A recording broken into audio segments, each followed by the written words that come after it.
പ്രിയപ്പെട്ട സുഹൃത്തുക്കളെ, ഇന്ന് ഈ വീഡിയോ ചെയ്യുന്ന ദിവസം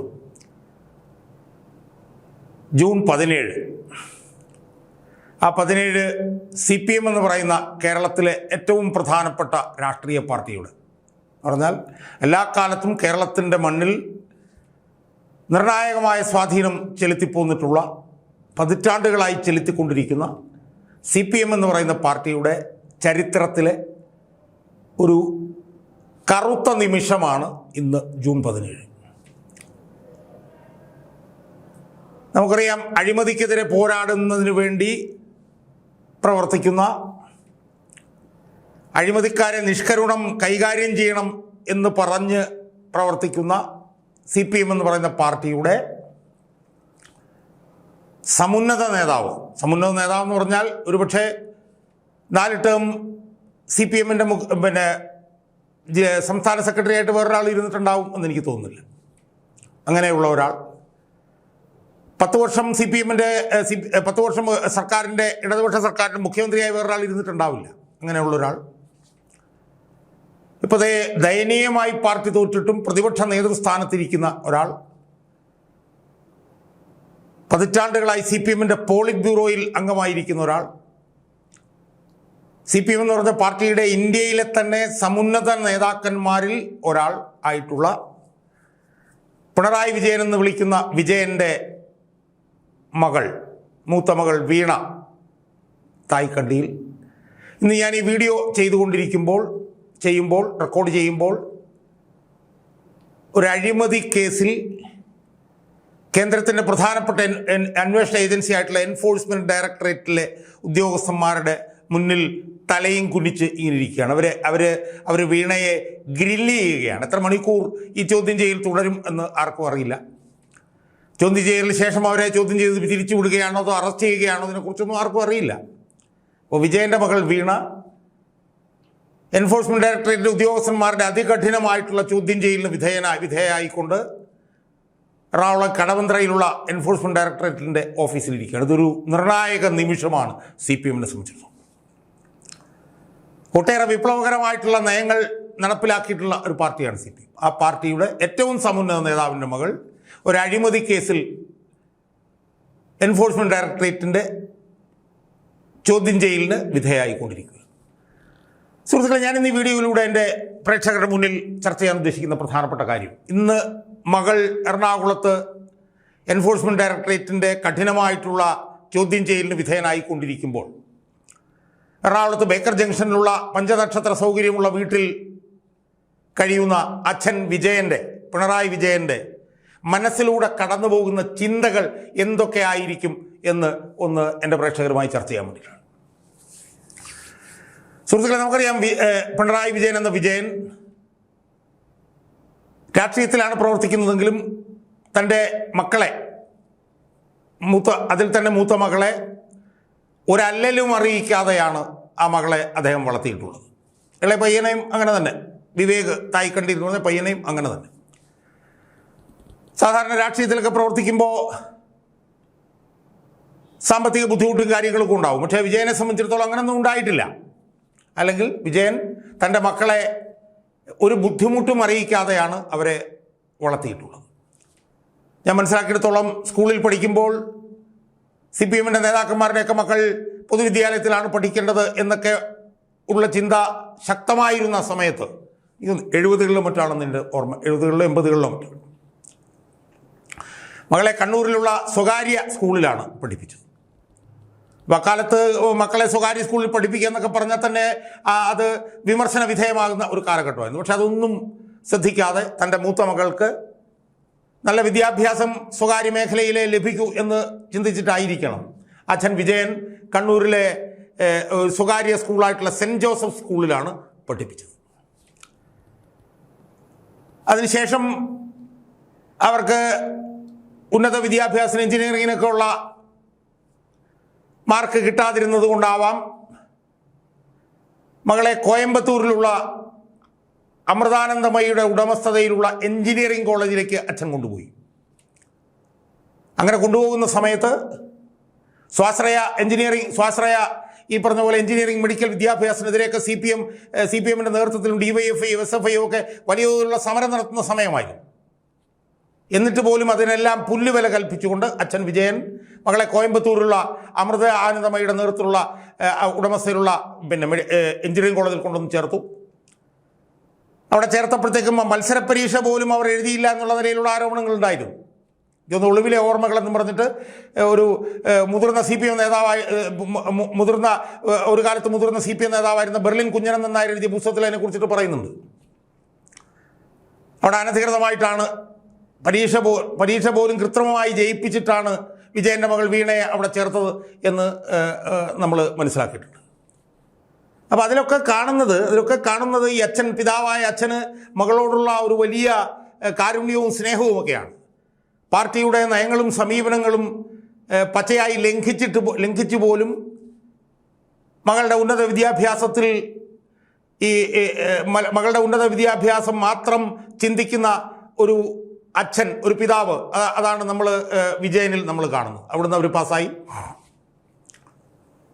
അവർ പാസ്സായതിനു ശേഷവും മകളെ ഉന്നത സ്ഥാനത്തെത്തിക്കണമെന്നുള്ള അച്ഛൻ്റെ ഒരു അടങ്ങാത്ത അഭിവാഞ്ച നമ്മൾ പിന്നീട് കാണുന്നുണ്ട്. അവിടെ നിന്ന് ഇറങ്ങി ഏതോ ഒരു കമ്പ്യൂട്ടർ കമ്പനിയിലെ കുറച്ച് നാൾ ജോലി ചെയ്തതിന് ശേഷം അവർ നേരിട്ട് പോയി സ്ഥാനമേറ്റെടുത്തത് രവി പിള്ള എന്ന് പറയുന്ന കേരളത്തിലെ ഏറ്റവും പ്രധാനപ്പെട്ട പ്രവാസി മലയാളിയുടെ RP ഇൻഫോടെക് എന്ന് പറഞ്ഞ കമ്പനിയുടെ വൈസ് പ്രസിഡന്റ് ആയിട്ടാണ് നേരിട്ട് വിജയൻ മകൾക്ക് നിയമനം നേടിക്കൊടുത്തത്. നമുക്കറിയാം, ഒരു IT കമ്പനിയിലൊക്കെ ചീഫ് എക്സിക്യൂട്ടീവ് ഓഫീസർ ആണെങ്കിൽ 10-25 വർഷം കഴിയണം. അങ്ങനെ കഴിയാതെയും പലരും ആകാറുണ്ട്. പക്ഷെ അവരൊക്കെ അതിബുദ്ധിമാന്മാരായിരിക്കും. പക്ഷേ ഇവരെ അങ്ങനെ ബുദ്ധിമതിയൊന്നും ആയിരുന്നതായിട്ട് നമ്മൾ ഒരിക്കലും കേട്ടിട്ടില്ല. അവർ ഒരു ബിലോ ആവറേജ് ആയിരുന്നു നമ്മൾ കേട്ടത്. എന്തായാലും അവരെ പഠിച്ച് പാസ്സായി ഇറങ്ങി അധികം കഴിയുന്നതിന് മുമ്പ് തന്നെ പ്രവാസി വ്യവസായിയായിട്ടുള്ള രവി പിള്ളയുടെ കമ്പനിയിൽ ഉന്നത സ്ഥാനം ചീഫ് എക്സിക്യൂട്ടീവ് ഓഫീസർ ആയി നിയമനം ലഭിച്ചു. അതും തൻ്റെ സ്വാധീനം ഉപയോഗിച്ചുകൊണ്ട്. തൻ്റെ മകൾ വലിയൊരു നിലയിൽ ജീവിക്കണം എന്നുള്ള അടങ്ങാത്ത ആഗ്രഹം കൊണ്ട് പാർട്ടി സെക്രട്ടറി ആയിരുന്നെന്ന് എനിക്കറിയില്ല, ആയിരുന്നെന്ന് എനിക്ക് ഓർമ്മ. പാർട്ടി സെക്രട്ടറി ആയിരുന്ന വിജയൻ പാർട്ടി നയങ്ങളെല്ലാം കാറ്റിൽ പറത്തിക്കൊണ്ട് മകൾക്ക് അവിടെ ജോലി കൊടുത്തു. അതൊരു ക്വിഡ് പ്രോക്കോ ആയിരുന്നു എന്നുള്ള ആരോപണമുണ്ട്. കോവളം കൊട്ടാലം ചെറിയ വിലയ്ക്ക് രവി പിള്ളയ്ക്ക് കിട്ടിയതിന് പകരമായിട്ടാണ് അദ്ദേഹം വിജയൻ്റെ മകൾക്ക് അവിടെ ഉന്നത സ്ഥാനത്ത് ജോലി കൊടുത്തു എന്നുള്ള ആരോപണമൊക്കെ പാർട്ടി അണികളുടെ ഇടയിൽ തന്നെ വളരെ സജീവമായിരുന്നു. അപ്പോൾ അവിടങ്ങളിലൊക്കെ നമ്മൾ കാണുന്നത് പാർട്ടി നയം എന്തുമാകട്ടെ, പാർട്ടി എന്തും പറയട്ടെ, പാർട്ടി എന്തും ചെയ്യട്ടെ, എന്നാൽ തൻ്റെ മകൾക്ക് ഉന്നതമായിട്ടുള്ള വിദ്യാഭ്യാസം കിട്ടണം, ഉന്നതമായിട്ടുള്ള തൊഴിൽ കിട്ടണം എന്നുള്ള ഒരച്ഛൻ്റെ അടങ്ങാത്ത ഒരു അഭിനിവേശം, ഒരു അഭിവാഞ്ച, അതാണ് വിജയനിൽ നമ്മൾ കാണുന്നത്. അവിടെയെല്ലാം നമ്മൾ കാണുന്നതാണ് സ്വന്തം ചിറകിനടിയിൽ മക്കളെ വെച്ച് സ്നേഹിക്കുന്ന ഒരു സ്നേഹസമ്പന്നനായിട്ടുള്ള ഒരു പിതാവ്. കമ്മ്യൂണിസ്റ്റുകാരനല്ല, ഒരു സ്നേഹസമ്പന്നനായിട്ടുള്ള മകൾക്ക് ഉന്നതമായിട്ടുള്ള വിദ്യാഭ്യാസവും ജോലിയെല്ലാം കിട്ടണം, അതിന് തൻ്റെ സ്വാധീനം ഉപയോഗിച്ചാലും തെറ്റില്ല, അതിന് തൻ്റെ പാർട്ടിയുടെ നയങ്ങൾക്കെതിരായി നിന്നാലും തെറ്റില്ല എന്ന് കരുതുന്നൊരച്ഛൻ. പിന്നീട് നമുക്കറിയാം 2014 എക്സാലോജിക് എന്ന് പറഞ്ഞ കമ്പനി ഉണ്ടാക്കി. ആ കമ്പനിയുടെ ഭാഗമായി മകൾക്ക് വേണ്ടി എന്തും ചെയ്യാൻ തയ്യാറായി നിൽക്കുന്ന അച്ഛൻ. 2014 M ശിവശങ്കരനാണ് എന്നാണ് ഞാൻ മനസ്സിലാക്കുന്നത് ഈ എക്സാലോജിക് എന്ന് പറഞ്ഞ കമ്പനി ഉണ്ടാക്കാൻ ഈ വീണയെ സഹായിച്ചത് വിജയന് വേണ്ടി. അതിനുശേഷം ഉണ്ടായ കാര്യങ്ങൾ എല്ലാം ചരിത്രമാണ്, നമുക്കറിയാം. വീണയാണ് കരിമണൽ കമ്പനിയുമായി ഇടപെട്ടതെങ്കിലും വീണയ്ക്ക് വേണ്ടി നിരന്തരം ഇടപെട്ടുകൊണ്ടിരുന്നത് അച്ഛനായിരുന്നു എന്നുള്ളത് നമുക്കറിയാം. വീണയുടെ കമ്പനിക്ക് 5 ലക്ഷം രൂപയും വീണയ്ക്ക് 3 ലക്ഷം രൂപയും വീതം 2016 മുതൽ 2019 വരെ കരിമണൽ കമ്പനി കൊടുത്തത് വിജയൻ്റെ മകളായിരുന്നുണ്ട് അല്ലേ സുഹൃത്തുക്കളെ? അങ്ങനെയല്ലേ ഈ 1,72 ലക്ഷം രൂപയുടെ ഈ വിഷയം വന്നത്. അത് 2023 ഇൻകം ടാക്സ് ഇൻട്രീം സെറ്റിൽമെൻറ്റ് ബോർഡിൻ്റെ ഓർഡറിലാണത് വന്നത്. അതൊരു നിയമവിരുദ്ധ പണമിടപാടായിരുന്നു എന്നുള്ളത് ആ ഓർഡറിൽ കൃത്യമായി പറയുന്നുണ്ടായിരുന്നു. 23 ആ ഓർഡർ വന്നു. പക്ഷേ 26 വരെ വീണയുടെ രോമത്തെ പോലും തൊടാൻ അച്ഛൻ വിജയൻ സമ്മതിച്ചില്ല. അത് 2023 അവസാനമൊക്കെ ആയപ്പോഴത്തേക്ക് അത് കേസായി ഹൈക്കോടതിയിൽ ചെന്നു. ഹൈക്കോടതിയിൽ ചെന്നപ്പോഴത്തേക്ക് തള്ളപ്പെട്ടു പോയി. ബാംഗ്ലൂർ ഹൈക്കോടതിയിൽ ചെന്നു, അവിടെ തള്ളപ്പെട്ടു. അതിനുശേഷം ഡൽഹി ഹൈക്കോടതിയിൽ, അതിനുശേഷം SFOയുടെ അന്വേഷണം തുടങ്ങി. അത് തടസ്സപ്പെടുത്താൻ വേണ്ടിയിട്ട് ഡൽഹി ഹൈക്കോടതിയിൽ കരിമണൽ കർത്താവിലൂടെ വിജയനും മകളും നീക്കങ്ങൾ നടത്തി. അങ്ങനെ 2023 മുതൽ 2026 വരെ ഈ മാസപ്പടിയുടെ അന്വേഷണം 1 ഇഞ്ച് പോലും മുന്നോട്ട് കൊണ്ടുപോകില്ല എന്ന് അച്ഛൻ വിജയൻ ഉറപ്പാക്കി. മകളെ രക്ഷിക്കാൻ വേണ്ടിയിട്ടുള്ള അച്ഛൻ്റെ ഒരു അടങ്ങാത്ത അഭിനിവേശം എത്ര വലുതാണ് എന്ന് നമ്മളൊന്ന് ആലോചിച്ചു. തൊടാൻ കഴിഞ്ഞില്ല. എത്രയോ കേസുകൾ പോയി. ആ കേസുകളിലൊന്നും ഒന്നും ചെയ്യാൻ കഴിഞ്ഞില്ല. സർക്കാരാണ് പണം ചെലവഴിച്ചു കൊടുക്കുന്നത്, KSADC ആണ് പണം ചെലവഴിച്ചു കൊടുക്കുന്നത്. കേസുകൾ ഫൈറ്റ് ചെയ്യാൻ വേണ്ടിയിട്ട് പണം ചെലവഴിച്ചുകൊണ്ടിരുന്ന കരിമണൽ കമ്പനിയായി. അങ്ങനെ 2026 വരെ, എനിക്കൊന്ന് 40-45 വയസ്സിന് മുകളിലുണ്ടെന്ന് തോന്നുന്നു മകൾക്ക്. ആ മകളെ തൻ്റെ ചിറകിനടിയിൽ നിർത്തി സംരക്ഷിക്കാൻ, ആ മകൾ ഒരു ലക്ഷാധിപതിയോ അല്ലെങ്കിൽ കോടീശ്വരിയോ ആകുന്നത് കാണാൻ. അപ്പം നമുക്കറിയാമല്ലോ, സ്വപ്ന സുരേഷ് വന്ന് പറഞ്ഞിട്ടുണ്ട് മകൾക്ക് വേണ്ടി വിദേശത്ത് വലിയ IT പാർക്ക് തുടങ്ങാൻ വേണ്ടിയിട്ട് അച്ഛൻ നടത്തിയിട്ടുള്ള ശ്രമം. അവിടുത്തെ ഒരു ഷെയ്ഖിൻ്റെ പേരിൽ മകൾക്ക് ഒരു IT പാർക്ക് തുടങ്ങാൻ വേണ്ടിയിട്ട്, വിദേശത്ത് ഗൾഫിൽ IT പാർക്ക് തുടങ്ങാൻ വേണ്ടിയിട്ട് അച്ഛൻ നടത്തിയ ശ്രമം, അമ്മ നടത്തിയ ശ്രമവും നമ്മൾ കണ്ടു. എത്ര സ്വർണം വേണമെങ്കിലും തരാം, മകൾക്ക് അനുകൂലമായി ശ്രമിക്കണമെന്ന് ഷാർജ ഷെയ്ഖിൻ്റെ ഭാര്യയോട് പറഞ്ഞു എന്ന് സ്വപ്ന സുരേഷ് അവരുടെ ചതിയുടെ പത്മവ്യൂഹം എന്ന് പറഞ്ഞ പുസ്തകത്തിൽ എഴുതി വെച്ച് നമുക്കറിയില്ല. അപ്പോൾ നമ്മളത് കാണുന്നത് എന്താണെന്ന് വെച്ചാൽ, അച്ഛനും ഒരളവ് വരെ അമ്മയും തൻ്റെ മകൾക്ക് വേണ്ടി ചെയ്തിട്ടുള്ള കാര്യങ്ങൾ അവരൊരു കോടീശ്വരിയായി കാണാൻ, അവരൊരു ശതകോടീശ്വരിയായി കാണാൻ വേണ്ടിയിട്ട് വിജയനും വിജയൻ്റെ ഭാര്യ കമലയും നടത്തിയിട്ടുള്ള ശ്രമങ്ങൾ നമ്മൾ കാണുന്നുണ്ട്. 2023 മുതൽ 2026 വരെ മകളെ ഈ കോഴി കുഞ്ഞുങ്ങളെ ചിറകിനടിയിൽ വെച്ച് സൂക്ഷിക്കുന്നത് പോലെയാണ് ഈ അച്ഛൻ സൂക്ഷിച്ചത്. പക്ഷേ ഇപ്പോഴത്തെ അച്ഛൻ്റെ അവസ്ഥ എന്താ സുഹൃത്തുക്കൾ, നമ്മളൊന്ന് ആലോചിച്ച് നോക്കി. തീർത്തും നിസ്സഹായൻ. വലിയൊരു തെരഞ്ഞെടുപ്പ് തോൽവി നേരിട്ടിട്ട് പാർട്ടി അണികളുടെ പോലും എതിർപ്പിനും രോഷത്തിനും പ്രതിഷേധത്തിനും വിധേയനായി നിൽക്കുന്ന രോഗാതുരനായിട്ടുള്ള വയോവൃദ്ധനായിട്ടുള്ള ഒരു അച്ഛൻ. ആ അച്ഛനെയാണ് നമ്മളിപ്പോൾ കാണുന്നത്. ആ അച്ഛൻ്റെ ഇന്നത്തെ അവസ്ഥ എന്താ, ഇന്ന് അച്ഛൻ്റെ മനസ്സിലൂടെ എന്തൊക്കെയായിരിക്കും കടന്നു പോവുക, അതും കൂടെ പറഞ്ഞുകൊണ്ട് ഞാൻ അവസാനിപ്പിച്ചോളാം. ഇന്ന് വീണ ഒറ്റയ്ക്ക് എറണാകുളത്ത് കടവന്ത്രയിലൂടെ EDയുടെ ഓഫീസിൽ ED ഉദ്യോഗസ്ഥന്മാരുടെ മുമ്പിൽ ചോദ്യം ചെയ്യലിന് വിധേയനായിരിക്കൊണ്ടിരിക്കുമ്പോൾ നിസ്സഹായനായ അച്ഛൻ വിജയൻ തിരുവനന്തപുരത്തുള്ള അദ്ദേഹത്തിൻ്റെ വീട്ടിൽ കഴിയുകയാണ് സുഹൃത്തുക്കൾ. ഇന്ന് അച്ഛൻ്റെ മനസ്സിലൂടെ എന്തൊക്കെയായിരിക്കും കടന്നു പോവുക? സമ്മിശ്രമായിട്ടുള്ള വികാരങ്ങളായിരിക്കും, കടുത്ത മനോവ്യഥയിലായിരിക്കും അച്ഛൻ എന്നുള്ളതിന് എന്താ സംശയം? കാരണം ഇതുവരെ മകളെ ഈ ചിറകിനടിയിൽ നിർത്തി സംരക്ഷിക്കുകയും സൂക്ഷിക്കുകയും ചെയ്യുകയായിരുന്നു. എല്ലാ പാർട്ടി നയങ്ങളെയും ലംഘിച്ചുകൊണ്ട്, പാർട്ടി നയങ്ങൾ കാറ്റിൽ പറത്തിക്കൊണ്ട് മകൾ എങ്ങനെയെങ്കിലും ഒരു കോടീശ്വരിയായ വ്യവസായിയായി കാണണം എന്നുള്ള ഒരു അച്ഛൻ്റെ മോഹമോ അതിമോഹമോ നടപ്പിലാക്കാൻ വേണ്ടിയിട്ടുള്ള ഭഗീരഥ പ്രയത്നത്തിലായിരുന്നു വിജയൻ. പക്ഷേ ഇന്ന് വിജയൻ നിസ്സഹായനാണ്, വിജയൻ്റെ കയ്യിൽ അധികാരമില്ല. അപ്പോൾ ഇന്ന് മകളവിടെ ചോദ്യം ചെയ്യലിന് വിധേയമാകുമ്പോൾ അച്ഛൻ്റെ മനസ്സിലുള്ള ചിന്ത എന്തായിരിക്കും? ഇന്ന് മകളെ സഹായിക്കാൻ ആരുമില്ല, മകൾക്ക് ഇതിനെക്കുറിച്ചൊന്നും അറിയില്ല. അത് അച്ഛനറിയാം. അച്ഛൻ്റെ മകളായിരുന്നുകൊണ്ടാണ് മകളിലേക്ക് പണം വന്നുകൊണ്ടിരുന്നത് എന്ന് അച്ഛനറിയാം. മകൾ പഞ്ചനക്ഷത്ര സൗകര്യങ്ങളിലാണ് ജീവിച്ചു പോന്നിരുന്നത് എന്ന് അച്ഛനറിയാം. എനിക്ക് ഓർമ്മയുണ്ട്, ഇന്ന് മന്ത്രിസഭയിലിരിക്കുന്ന ഒരു മന്ത്രി, എൻ്റെ ഒരു സുഹൃത്ത്, എനിക്കൊന്ന് 8-10 വർഷങ്ങൾക്ക് മുമ്പ്, ഇന്നല്ല ഇടതുപക്ഷ മന്ത്രിസഭയിൽ മന്ത്രിയായിരുന്ന എൻ്റെ ഒരു സുഹൃത്തും കൂടിയാണ് അദ്ദേഹം. അദ്ദേഹത്തെ കാണാൻ ഈ വീണ എന്ന് പറഞ്ഞിട്ടുള്ള ഈ വനിത ഏതാണ്ട് 10 വർഷം മുമ്പ് ചെന്നത് ഒരു S ക്ലാസ് ബെൻസിലായിരുന്നു എന്ന് ആ മന്ത്രി അദ്ദേഹത്തിൻ്റെ ഒരു സുഹൃത്തിനോട് പറഞ്ഞിട്ടുണ്ട്. അപ്പോൾ അദ്ദേഹം ചോദിച്ചത്, എന്താണ് മകളെ നിങ്ങളിങ്ങനെ S ക്ലാസ് ബെൻസിലൊക്കെ വന്ന് യാത്ര ചെയ്ത് കഴിഞ്ഞാൽ ആളുകൾ തെറ്റിദ്ധരിക്കില്ലേ എന്ന് ആ നേതാവ് വിജയൻ്റെ മകളോട് ചോദിച്ചുവെന്ന് എൻ്റെ ഒരു സുഹൃത്തും ഇപ്പോഴത്തെ മന്ത്രിസഭയിലെ ഒരു മന്ത്രിയും എന്നോട് എത്രയോ വർഷങ്ങൾക്ക് മുമ്പ് പറഞ്ഞിട്ടുണ്ട്. അപ്പോൾ മകൾ പഞ്ചനക്ഷത്ര സൗകര്യങ്ങളിൽ മാത്രം ജീവിച്ച് വന്നവരാണ്.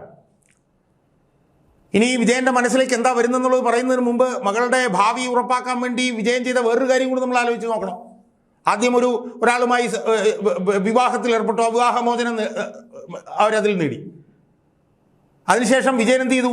വിജയൻ രണ്ടാമതൊരു ഭർത്താവിനെ കണ്ടുപിടിച്ചു. അയാളുടെ പേരാണ് മുഹമ്മദ് റിയാസ്. ആ കണ്ടുപിടിച്ച ആൾക്ക് വിജയൻ ചെയ്തു കൊടുത്ത സഹായങ്ങൾ ചെറുതാണോ സുഹൃത്തുക്കൾ? ഒരു സാധാരണ ബിലോ ആവറേജ് നേതാവായിരുന്നു അയാൾ. 2016 അയാളെ ഏറ്റവും ഉറപ്പുള്ള മണ്ഡലം ബേപ്പൂരിൽ മത്സരിച്ച് വൻ ഭൂരിപക്ഷത്തിന് വിജയിപ്പിച്ചു. അയാളെ സംസ്ഥാന കമ്മിറ്റിയിലെടുത്തു, അയാളെ സംസ്ഥാന സെക്രട്ടേറിയറ്റിലെടുത്തു, അയാളെ മന്ത്രിയാക്കി, അയാൾക്ക് ടൂറിസം പൊതുമരാമത്ത് വകുപ്പ് കൊടുത്തു. എല്ലാം മകൾക്ക് വേണ്ടി ചെയ്തതാണ് ഈ അച്ഛൻ. എന്തൊക്കെയാണ് മകൾക്ക് വേണ്ടി ചെയ്തത്? ആ അച്ഛൻ്റെ ഇന്നത്തെ നിസ്സഹായ അവസ്ഥ. ഇന്ന് മകൾ അവിടെ ചോദ്യം ചെയ്യലിന് വിധേയമാകും. ഇന്ന് വലിയ തോതിൽ ആശങ്ക, വലിയ മനോവ്യഥയിലായിരിക്കും അച്ഛനായിട്ടുള്ള വിജയൻ എന്നുള്ള കാര്യത്തിൽ യാതൊരു തർക്കമില്ല. കാരണം മകൾക്കൊന്നും അറിയില്ല എന്ന് അച്ഛനറിയാം. എട്ടും പൊട്ടും തിരിയാത്തതാണ് മകൾ എന്ന് അച്ഛനറിയാം. മകൾക്ക് വേണ്ടി ഇതെല്ലാം ചെയ്തു കൊടുത്തുകൊണ്ടിരുന്ന അച്ഛനാണെന്ന് അച്ഛനറിയാം. അച്ഛൻ്റെ സംരക്ഷണമില്ലാതെ, അച്ഛൻ്റെ ഒരു തരത്തിലും സംരക്ഷണമില്ലാതെ, ഇപ്പോഴത്തെ പുതിയതായിട്ട് നോക്കുമ്പോൾ പാർട്ടിയുടെ സംരക്ഷണം പോലുമില്ല. പാർട്ടി പോലും മകളെ സംരക്ഷിക്കുന്നില്ല. ആ മകൾ ഒറ്റയ്ക്ക് ED ഉദ്യോഗസ്ഥന്മാരുടെ മുമ്പിൽ ഇരിക്കുന്ന അവസ്ഥ ഓർത്ത് പരിതപിക്കുന്നുണ്ടാവും ഈ അച്ഛൻ എന്നാണ് എനിക്ക് തോന്നുന്നത്. വല്ല മണ്ടത്തരങ്ങളും ആ മകൾ വിളിച്ചു പറയുമോ എന്നുള്ള സംശയം അച്ഛനെ മഥിക്കുന്നുണ്ടാവും. ഇത് മകൾ തെറ്റ് ചെയ്തിട്ടുണ്ട് എന്നുള്ളത് മകൾക്കും അച്ഛനും എല്ലാം അറിയാവുള്ളൂ. അപ്പോൾ സ്വാഭാവികമായും ആ മകൾ ED ഉദ്യോഗസ്ഥന്മാരുടെ ചോദ്യങ്ങൾക്ക് മുമ്പിൽ ഇരിക്കുമ്പോൾ അവർ പിന്നെ മുട്ടിടിച്ചായിരിക്കും ഇരിക്കുന്നുള്ള അച്ഛനറിയാമല്ലോ. അപ്പോൾ മണ്ടത്തരങ്ങൾ വിളിച്ചു പറയുമോ എന്നുള്ള സംശയം അച്ഛന് ഉണ്ടാവാം. പിന്നെ അച്ഛൻ്റെ മകളായതുകൊണ്ടാണ് ഈ ആനുകൂല്യങ്ങളെല്ലാം കിട്ടിയതെന്ന് അച്ഛനറിയാമല്ലോ. അതുകൊണ്ട് അച്ഛൻ്റെ പേര് ഇതിലേക്ക് മകളിലൂടെ വരുമോ എന്നുള്ള സംശയം അച്ഛനെ ബാധിക്കുന്നുണ്ടാവും. ഇപ്പോൾ മകൾ കുരുങ്ങുമോ എന്നുള്ള സംശയം, അച്ഛൻ്റെ പേരിൽ ഇതിനകത്തേക്ക് വലിച്ചിഴയ്ക്കുമോ എന്നുള്ള സംശയം, അവസാനം പരസ്പര വിരുദ്ധമായി മകൾ എന്തെങ്കിലുമൊക്കെ വിളിച്ചു പറയുകയും മകൾ അറസ്റ്റ് ചെയ്യപ്പെടുകയും ചെയ്യുമോ എന്നുള്ള സംശയം. ഇതൊക്കെ ആയിരിക്കും ഇന്ന് അച്ഛനായിട്ടുള്ള പിണറായി വിജയൻ എന്ന് പറയുന്ന വിജയൻ്റെ മനസ്സിലൂടെ കടന്നു പോകുന്ന വികാരങ്ങൾ എന്നാണ് എനിക്ക് എൻ്റെ പ്രിയപ്പെട്ട പ്രേക്ഷകരോട് എനിക്ക് സൂചിപ്പിക്കാനുള്ളത്.